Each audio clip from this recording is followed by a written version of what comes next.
Salam hər kəsə. Mən bu gün sizə kiçik bir məlumat vermək istəyirəm. Ona görə kiçik ki, burada bəzi görünən qarmaşıq elementləri bir çoxunuzun bilməyinə hesab edirəm ki, ehtiyac yoxdur.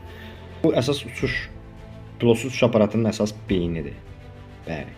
Bunu beyin vasitəsilə, ən əsas da hansıdır bu STM32 vasitəsilə deməli uçuş həyata keçirilir və istənilən bir yerə gedə bilir. Mini kompüter deyək buna. Mini kompüter kodlaşdırıla bilən açıq qaynaqlı mini kompüter elementidir. Bax bu o STM32 və üzərinə kart yerləşdirilir, SD kart. Hansı ki bu SD kart da bura keçir.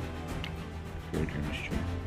Və bu SD kart keçəndən sonra kartda bütün uçuş məlumatları qeyd olunur bura.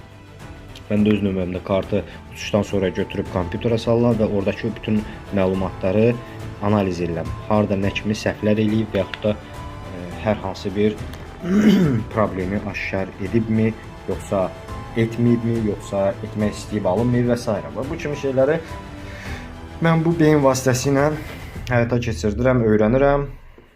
Bu əslində Azərbaycanlılar yığsaydı çox olduqca möhtəşəm olardı.